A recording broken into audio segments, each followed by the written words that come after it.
नमस्कार साथियों, नॉलेज 24/7 में मैं प्रशांत तिवारी आप सभी का स्वागत करता हूं।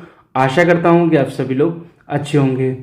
तो हम इस वीडियो में जानेंगे जो एनसीईआरटी बुक्स हैं वो कितनी इम्पॉर्टेंट होती हैं एक यूपीएससी एस्पिरेंट्स के लिए, या जो भी बच्चे किसी भी कॉम्पिटिटिव एग्ज़ाम्स को देते हैं या स्टेट पीसीएस देते हैं या अन्य किसी भी कॉम्पिटिटिव एग्ज़ाम्स को देते हैं, किसी भी एग्ज़ाम को, तो ये एनसीईआरटी क्यों इम्पॉर्टेंट होती है उसके लिए ये हम इस वीडियो में जानेंगे।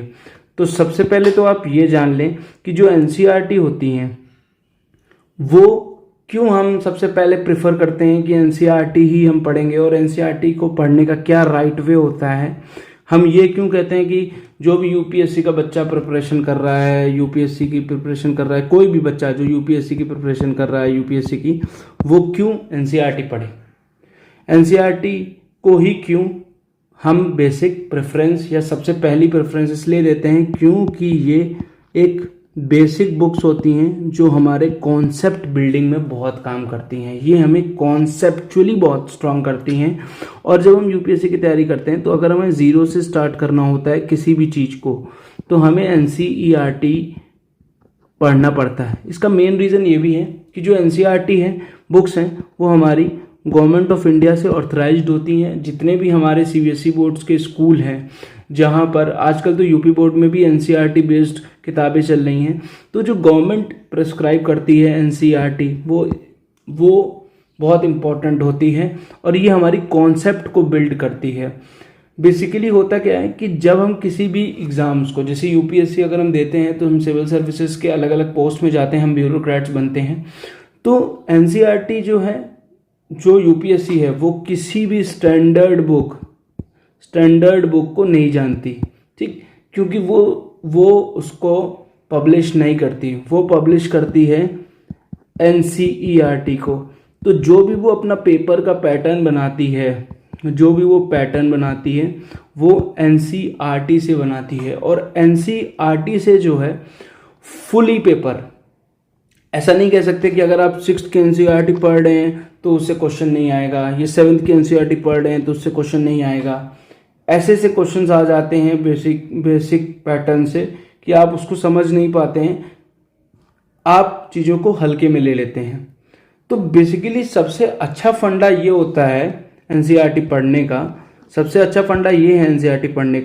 सबसे पहले आप ये जान लें कि अगर आप जैसे साइंस की एनसीईआरटी पढ़ रहे हैं, ठीक, तो आप 6th 7th 8th 9th 10th, ठीक, एक class wise chapter wise complete करते रहें, तो बेसिकली आपकी जो सब्जेक्ट वाइज कंप्लीट होता रहेगा। अगर आप ऐसे पढ़ते हैं कि एक चैप्टर हिस्ट्री का पढ़ लें, फिर एक सिविक्स का पढ़ लें, ठीक, एक इसके बाद जियोग्राफी का पढ़ लें, तो बेसिकली आप एक कॉन्फिडेंस नहीं बिल्ड कर पाएंगे और आप ये नहीं जान पाएंगे कि मेरी कितनी प्रिपरेशन हो रही है, सबसे पहली बात।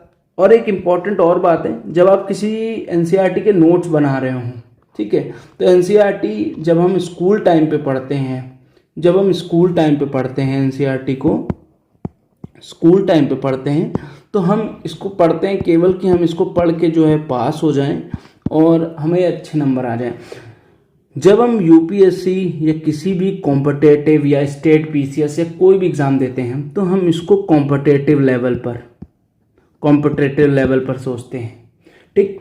तो आपको सबसे पहले ये करना है कि जो भी आपको चैप्टर, आप एनसीईआरटी का साइंस पढ़ रहे हो, हिस्ट्री पढ़ रहे हो, सबसे पहले आपको एक फर्स्ट टाइम उसको रीड करना है, उसको केवल कॉन्सेप्ट को रीड करना है। आपको उसमें से कुछ समझना नहीं है। अगर आपको कुछ समझ में आ रहा है, मान लीजिए 100% में आपको 2% समझ में आ रहा है, तो आपको केवल उसको रीड करना है।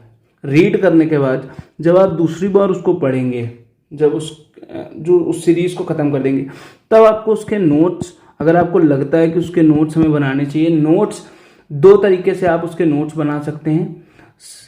सबसे पहला तरीका है, या तो आप बुक्स में ही नोट्स बना लें, ठीक है, जो आपकी किताब है उसी में आप नोट्स बना लें साइड में, ठीक। दूसरा, आप एक अलग नोटबुक बना सकते हैं, ठीक। आप ये 2 तरीके से उसके नोट्स बना सकते हैं, ठीक। बेसिकली क्या है, ये इम्पोर्टेंट नहीं है कि आप एनसीईआरटी कितनी बार पढ़ते हैं, ठीक। एनसीईआरटी हम कितनी बार पढ़ते हैं ये इम्पोर्टेंट नहीं है, ठीक, क्योंकि हमें उसमें कोई रिकॉर्ड नहीं बनाना है। हम एनसीईआरटी को किस तरीके से कैसे पढ़ते हैं, कैसे उसकी प्रोडक्टिविटी लेकर के आते हैं, वो ज़्यादा इम्पोर्टेंट होता है, ठीक।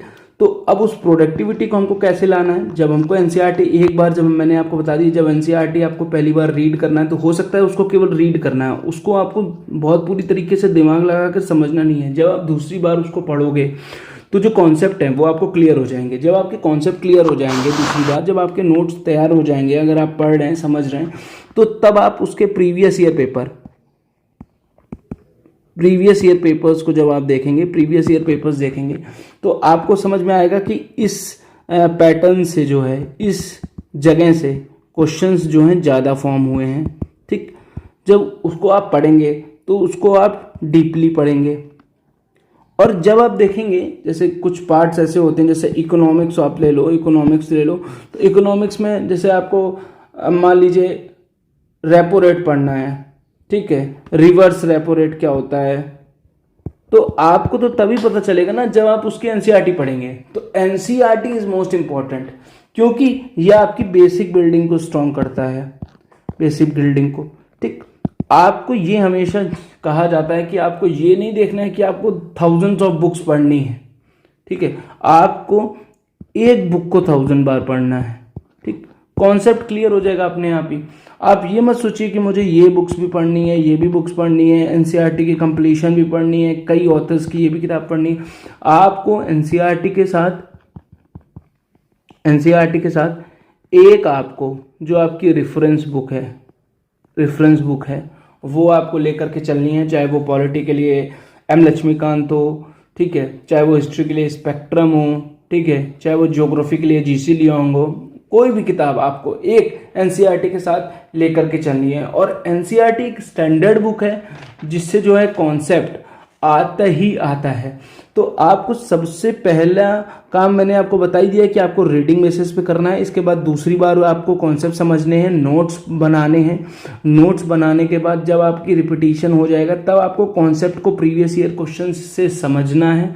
जब आपका प्रीवियस ईयर क्वेश्चन से आपको समझ में आ जाएगा तो आपका एक माइंड जो है वो मेकअप हो जाएगा, जब माइंड मेकअप हो जाएगा तब आपको चीज़ें समझ में आ जाएंगी कि हाँ इस तरीके से, जैसे मुझे करंट अफेयर्स पढ़ना है, ठीक, तो एनसीईआरटी में भी एक पोर्शन होता है स्टैटिक होता है और एक अनस्टैटिक पोर्शन होता है, ठीक। तो अब स्टैटिक पोर्शन में सबसे ज़्यादा इंपॉर्टेंट ये है कि स्टैटिक पोर्शन, मान लीजिए कोई चीज़ है जैसे जियोग्राफी है, ठीक, तो जियोग्राफी को एनसीईआरटी में आप अपने नोट्स भी बनाएंगे मान लीजिए, तो आप उसकी जो टर्म्स हैं, ठीक है, टर्मिनोलॉजी को चेंज नहीं कर सकते जियोग्राफी के।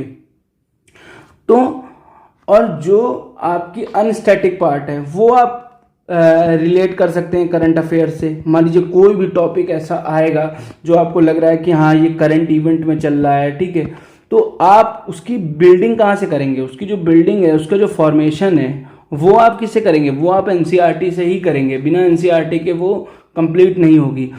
तो बेसिकली एनसीईआरटी की जो बुक लिस्ट है वो मैं आपको बता दूंगा, वो मैं आपको दे दूंगा कि कौन सी आपको बुक लिस्ट, कौन सी एनसीईआरटी कहाँ पढ़नी है, ठीक, कैसे पढ़नी है। और मैं इस चैनल में आपके लिए ये भी, मतलब ये वीडियो लाने का मेरा सबसे ज़्यादा ये मकसद था कि मैं अभी तो 6th क्लास की, ठीक है, 6 से लेकर 10th क्लास तक की, ठीक, आपको साइंस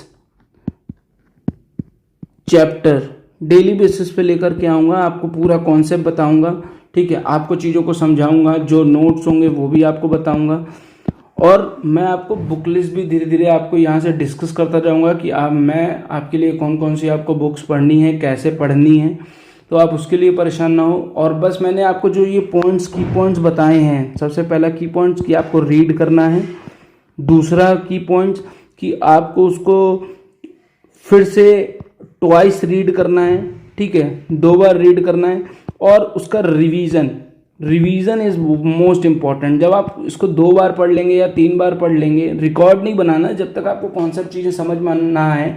छोटी से छोटी बेसिक कॉन्सेप्ट, छोटे से छोटा डेफिनेशन भी अगर आपको ना समझ में आए तो आपको चीज़ों को समझना है। इसके बाद उसको रिवाइज करना है, रिवाइज करने के बाद उसके प्रीवियस ईयर क्वेश्चंस पेपर में जाना है, तो आपको कॉन्सेप्ट अपने आप ही समझ में आ जाएगा। इसका कोई बहुत बड़ा सिनेरियो नहीं है कि एनसीईआरटी बहुत टफ है या मुझे 10 बार एनसीईआरटी पढ़नी पड़ेगी और एनसीईआरटी बिना पढ़े मेरा कुछ नहीं होगा। और एक दो कॉन्सेप्ट होता है, दो होते हैं, दो तरीके से लोग ये सोचते हैं कि मेरी एनसीईआरटी के मैं कुछ आपको अपने नोट्स दे दूंगा, आप उससे पढ़ लीजिएगा। नहीं, आप अपने नोट्स खुद बनाएं, क्योंकि आप किसी भी टॉपर्स के नोट्स को अगर आप देखते हैं या आप किसी को भी देखते हैं तो वो उसकी थिंकिंग है, वो उसकी तरीके से उसके नोट्स बने हुए हैं। तो आप अपनी तरीके से अपने नोट्स बनाएं। कुछ लोगों की थिंकिंग ये होती है कि अगर आपको ऑफिसर बनना है या ब्यूरोक्रेट्स बनना है, ठीक है, तो आपको एनसीईआरटी क्या पढ़ना है, एनसीईआरटी बच्चे पढ़ते हैं, ठीक है, और हमें जो है स्टैंडर्ड बुक्स पढ़नी है। तो हमें उसका मिडिल का रास्ता निकालना है, हमें अपनी स्ट्रेटजी खुद बनानी है कि मेरी क्या स्ट्रेटजी होगी एग्ज़ाम को लेकर के। और एनसीईआरटी क्या है कि आपको बेस बनाता है, और जब तक आप ज़ीरो लेवल से किसी चीज़ को स्टार्ट नहीं करते, you can't be a star of anything. तो आपको चीज़ें समझ में आई होंगी, ये वीडियो समझ में आई होंगी। मैं आपको बुक लिस्ट भी दे दूंगा और नेक्स्ट वीडियो में मैं आपको बताऊंगा भी कि क्या कैसे हमें कौन कौन सी बुक्स पढ़नी है। ये सेपरेट मैं आपके लिए एक वीडियो बना के लाऊंगा। तो ये मैंने आपको बता दिया कि एनसीईआरटी को किस तरीके से पढ़ना है और एनसीईआरटी क्यों इम्पोर्टेंट होती है, क्योंकि एनसीईआरटी हमारी गवर्नमेंट की किताब होती है और गवर्नमेंट किसी भी सेकेंडरी बुक को ऑथराइज रख करके पेपर नहीं बनाता। ऑथेंटिक डाटा जो होता है वो गवर्नमेंट की एनसीईआरटीज़ में होता है। और एनसीईआरटी का जो कंसाइज एक सबसे बड़ा मैटर होता है। लोग कहते हैं कि एनसीईआरटी से क्वेश्चन ही नहीं आया। एक तो सबसे पहली बात तो वो डायरेक्ट क्वेश्चन दे देती है, और डायरेक्ट नहीं क्वेश्चन देती तो इनडायरेक्टली दे देती है। और वो इतना कंसाइज होती है कि उसको जब अब हम एलोबरेट करते हैं, जब हम चीज़ों को एक्सपेंड करते हैं, तब हमें समझ में आती है कि नहीं, हाँ, एनसीईआरटी से ही ये क्वेश्चन आया था। तो NCERT is very important to study for any civil services examination. केवल यूपीएससी के लिए नहीं, आजकल हर स्टेट एग्जामिनेशन भी अपना एनसीईआरटी बेस पेपर कर रहा है। क्योंकि बेसिकली क्या है कि NCERT is a basic requirement. अगर आपके पास बेसिक नॉलेज ही नहीं होगा तो आगे आप कैसे सक्सीड करेंगे, कैसे आप गवर्नमेंट को चलाएंगे या गवर्नमेंट को हेल्प करेंगे, अगर आप गवर्नमेंट की ही ऑथराइज्ड किताबों को नहीं समझ पा रहे हैं, नहीं पढ़ पा रहे हैं, उनके क्वेश्चंस का जवाब नहीं दे पा रहे हैं। तो इसलिए एनसीईआरटी इतनी इंपॉर्टेंट होती है। तो ये बहुत छोटा वीडियो था, तो अभी के लिए ये मैं आपसे सभी से जो है विदा चाहता हूँ। एंड मैं ये कहना चाहता हूँ कि ये बेसिकली मैंने आज इस तरीके से वीडियो बनाया है। तो हो सकता है कुछ एडिटिंग वगैरह में प्रॉब्लम हो, तो उसके लिए आप प्लीज़, मैं क्षमा चाहता हूँ। तो प्लीज़ मेरे चैनल को सब्सक्राइब करें, इस वीडियो को ज़्यादा से ज़्यादा शेयर करें, जिससे मेरे को भी मोटिवेशन मिले आगे वीडियोस बनाने की। चलिए, thank you so much, bye bye.